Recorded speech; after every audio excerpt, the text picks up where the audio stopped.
नई सुबह, नया दिन और नई शुरुआत हो चुकी है। दोस्तों, कैसे हैं आप सभी लोग? तो दोस्तों, मॉर्निंग का वक्त है और आज हम योगा करेंगे अपना। और मंडे है तो मंडे हमारा होता है शोल्डर्स प्लस लेग्स का वर्कआउट। तो आज हम योगा में ऐसी एक फॉर्म्स करेंगे, ऐसी चीजें करेंगे जिससे हमारा हमारा लेग्स का पार्ट, हमारा शोल्डर का जो एरिया है वो एक्टिवेट हो, ताकि हमें शाम को वर्कआउट करने में उसमें आसानी हो। तो इसीलिए हम अपना और शोल्डर्स में जो है ना, अपनी नेक का ध्यान रखना बहुत ज़रूरी होता है।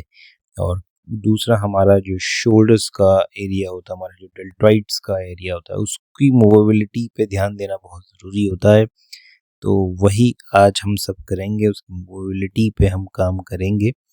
और जो लोग स्विमिंग करते हैं तो वो फेमिलियर होंगे इस तरीके के एक्सरसाइज से, क्योंकि ये हम जब हम स्विमिंग करते हैं तो back stroke, front stroke, crawling, ये सब हम करते हैं। और स्विमिंग में तो वही चीज़ हम यहाँ पे करने आ रहे हैं। देखिए, एक तरीके से बैक स्ट्रोक की तरह है ये, है ना। तो ये क्या करता है कि हमारा पूरा बैक को खोल देगा, हमारा पूरा शोल्डर्स का, लैट्स का एरिया है उसको पूरा खोल देगा ये। और इससे जो है हमें एक अच्छा ब्लड सर्कुलेशन आ जाता है, मसल्स हमारी रिलैक्स हो जाती हैं। और यही हमें चाहिए जब हम वर्कआउट करें। और साथ में कोई भी आपका वर्कआउट हो, लेकिन बैक जो है वो स्टिफ नहीं होनी चाहिए। अगर आपकी बैक स्टिफ है तो आप सोचिए कि आपको बहुत तकलीफ होने वाली है, आपका वर्कआउट कभी नहीं हो पाएगा और सही से तो आप अपना वर्कआउट कभी परफॉर्म नहीं कर पाएंगे। क्योंकि बॉडी बिल्डिंग जो है वो सारा खेल वजन उठाने का है। तो वजन तो आप तभी उठा पाएंगे ना जब आपकी बैक स्ट्रांग होगी, वहाँ पे स्टिफनेस नहीं होगी, मोबिलिटी बेहतर होगी। इसलिए हमें अपने बैक को, खासकर लोअर बैक, हमारा ग्लूट्स का एरिया, हमारा लोअर एब्डोमिनल का एरिया, ये स्ट्रांग रहना बहुत ज़रूरी है। ताकि जब हम लेग्स करें, हम खासकर स्क्वाट्स करें, तो हमारा जो lower core area, lower abdominal का एरिया होता है वो बहुत ज़्यादा इंगेज होता है। और अगर आपका लोअर बैक और एब्डोमिनल का एरिया अच्छा है, स्ट्रॉन्ग है, तो आप बेहतर वजन उठा सकते हो, खासकर स्क्वाट्स, क्योंकि स्क्वाट्स हर आदमी नहीं उठा सकता है। और अगर आपको स्क्वाट्स करना है तरीके से, तो इसलिए आपको अपनी लोअर बैक को खासकर और अपने लोअर एब्डोमिनल के एरिया को मजबूत बनाना पड़ेगा। और वो योगा से बेहतर कहीं पे भी नहीं हो सकता है। दोस्तों, वही हमने क्या, आखिरी में हमारा सूर्य नमस्कार है और फिर हम जिम में आ गए हैं। वर्कआउट शुरू करने से पहले हम अपने लेग्स को सही से वार्म अप कर लेते हैं, ताकि ब्लड सर्कुलेशन वहाँ पहुंच सके और हमें वजन उठाने में कोई दिक्कत न हो, खासकर स्क्वाट्स, क्योंकि स्क्वाट्स बहुत टफ एक्सरसाइज होती है और डेंजरस भी हो सकती है कई बार। तो इसलिए जो है उसको सही से ब्लड सर्कुलेशन पहुंचना बहुत ज़रूरी है, मसल रिलैक्स होना बहुत ज़्यादा ज़रूरी है। इसीलिए हमें लेग्स का प्रॉपर वार्म अप, वैसे तो हर मसल का वार्म अप करना चाहिए हमें, लेकिन खासकर हमारा जो लेग का एरिया, जब हम लेग्स को करते हैं तो उसको प्रॉपर वार्म अप करना बहुत ज़रूरी है, वहाँ पर प्रॉपर स्ट्रेच करना बहुत ज़रूरी है। अगर आप ये नहीं करेंगे तो यकीन मानिए आप बिल्कुल पछताने वाले हैं।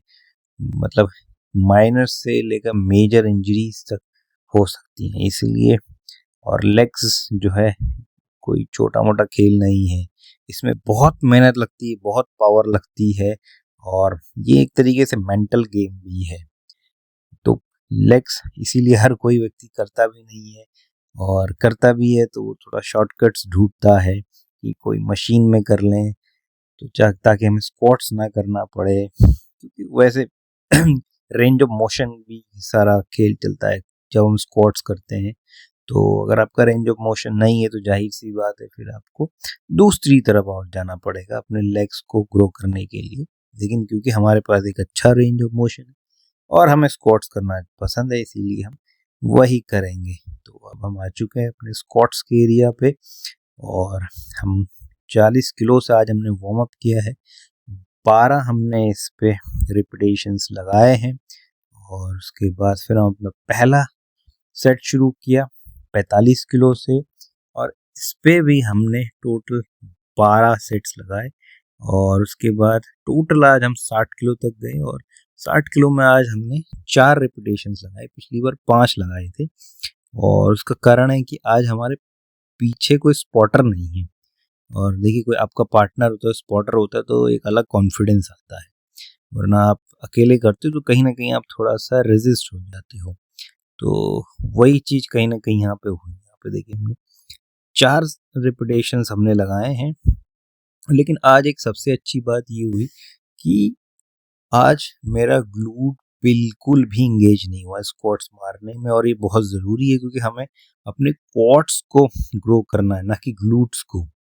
और सेकंड, फिर हम यहाँ पे आए और हमने लेग प्रेस किया, और 120 किलो से मैंने आज शुरू किया था, और नॉर्मली 150 किलो से शुरू करता हूँ मैं, लेकिन 120 किलो से इसलिए शुरू किया क्योंकि अब मैं थोड़ा सा, अगर आप देखेंगे तो मैं पॉज लेना शुरू किया है मैंने। जब मैंने स्क्वाट्स मारा था वहाँ पे भी, जब मैं नीचे गया था मैंने पॉज लिया था, और यहाँ पे भी आप देखेंगे जब मैं नीचे आ रहा हूँ तो मैं थोड़ा पॉज ले रहा हूँ। पॉज लेने से ना मसल पे जो लोड आ रहा है वो बहुत गजब का है, मतलब वो एक अलग चीज हो रही है। और ये मैं पहले किया करता था, मतलब आज से 10 साल पहले शायद, या उससे भी पहले। तो अब क्योंकि हम नहीं करते हैं, इतने समय के बाद वर्कआउट शुरू किया है हमने, तो कई बार हम अपनी चीज़ों को भूल जाते हैं, अपने टेक्निक्स को भूल जाते हैं। लेकिन वापस से अब हमने शुरू किया है, तो अब मुझे पता है कि मसल किस तरीके से ग्रो होता है जब हम ये चीज़ करते हैं। और इसका सबसे अच्छा एग्जाम्पल है फिल हीथ। फिल हीथ का अगर आप बॉडी स्ट्रक्चर देखो तो एक राउंड शेप है, उसके अंदर फाइबर बहुत अच्छा आता है। उसका रीज़न यही है कि वो जब भी कोई सेट करता है तो वहाँ पे एक पॉज जरूर रहता है, उसको स्क्वीज करता है, मसल्स को होल्ड करता है वहाँ पे। और जब आप मसल को वेट के साथ होल्ड करते हैं तो वो जो आपको इंगेजमेंट मिलता है मसल का, वो हाँ, वैसा इंगेजमेंट आपको कितने भी रिपीटेशन आप मार लो उससे नहीं मिलेगा। फिर हमारा शोल्डर शुरू होता है, तो शोल्डर्स हमने वही लैटरल रेजेस से हमने शुरू किया 7.5 किलो से। 2 वार्म अप सेट्स हमने लगाए, और उसके बाद 10 किलो और 12.5 किलो तक हम इस पे गए हैं। और यहाँ पे भी हमने वही चीज़ रखी है कि ऊपर गए और हल्का सा पॉज किया, फिर नीचे आए। और इससे अगर आप बारीकी से देखेंगे तो हमारे मसल फाइबर्स दिखना शुरू हो गए हैं हमारे शोल्डर्स और पेक्टोरियल एरिया पे। और ये एक अच्छा बात है कि मसल फाइबर्स भी आना शुरू हो रहे हैं, और जबकि अभी हम बल्किंग पे हैं।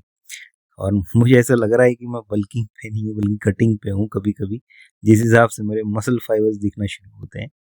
तो लेकिन ये अच्छी बात है। फिर हमारा है रेयर डेल्ट। तो रेयर डेल्ट में हमने 4 सेट्स किए, 5, 7.5 और 10 किलो से।